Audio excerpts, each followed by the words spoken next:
Okay, so Dorothea Dix essentially she had a really rough life because she taught herself from age 12 on about her life, and she taught herself basically everything she knows now. So mathematics, English, science, social studies, everything that she wanted to know, she had to learn by herself. And she learned about prison reformation due to history and due to family members such going to jail for idiotic things like being drunk or not paying tax, you know.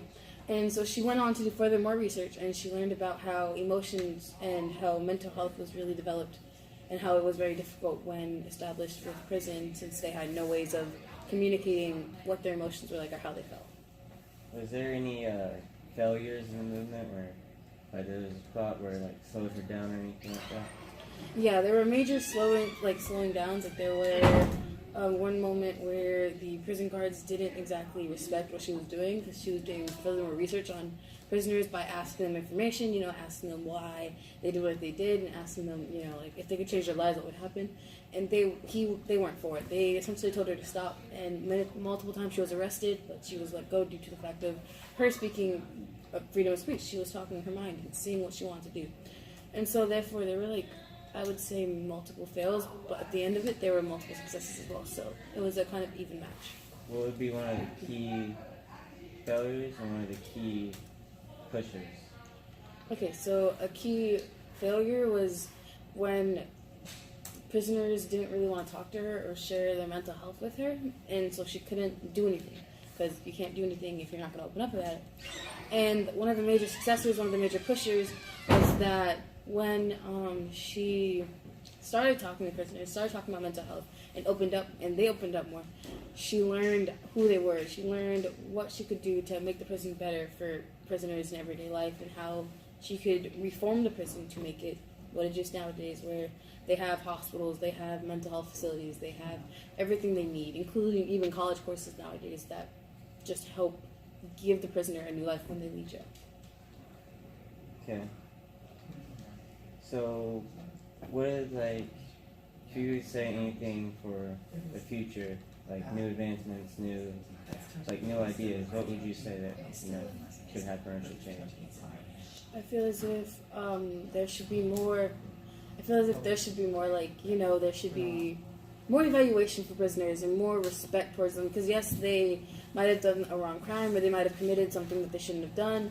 But at the same point in fact, they are human. They are, they have a voice. They have a life to live. Even if it's not the best life, even if they have life in prison, they want to make a difference, or they should be able to have the point in fact to make a difference in the world, in just their everyday life. Because when mental health issues come about, there are going to be multiple more suicide attempts. There are going to be multiple more deaths due to them not feeling as if mentally they're stable enough to go out their day, even if it's just in a prison where all you do is essentially work out, eat, and go to classes if you do college courses to catch up for when you leave prison.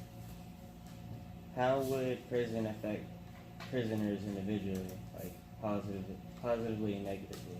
Okay, so starting off with positively. Positively, it can reinforce their behavioral actions should have been more thought out, and it should have been more to the point where they ask certain people for certain things, not them doing it themselves, like murder or adultery or robbery. If they aren't financially stable, there's multiple things nowadays, there's social services, there's stuff like that they could help them with, receiving money or moving forward with payments and getting a house and getting food and helping their children with schooling, stuff like that.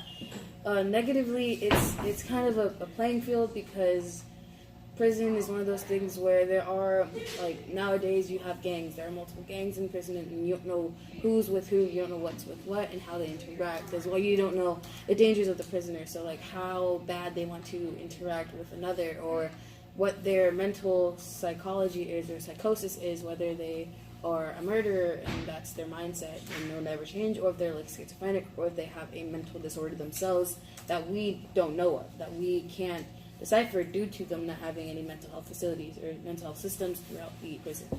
Well, what about her family? What did her family have? What was their views? How did they support her? Her family was very, very distant from her due to the fact of that she was a female, and in the 1800s, in that time, you weren't a female and speaking your mind. You were not allowed to have free speech as a female. Females would either get beat or they would be taught a lesson if they weren't to respect one, their husbands, or two, men around them, because it wasn't just the husbands that they had to respect. With that, it's all a depiction of how you see it, because the family was very distinct. You don't hear of Miss Dix's family. You just hear of Miss Dix. You don't hear anything about what her father did, what her mother did. She just was an individual who kept to herself. And so since she had to teach herself from the age of 12, it's all about how she moved forward.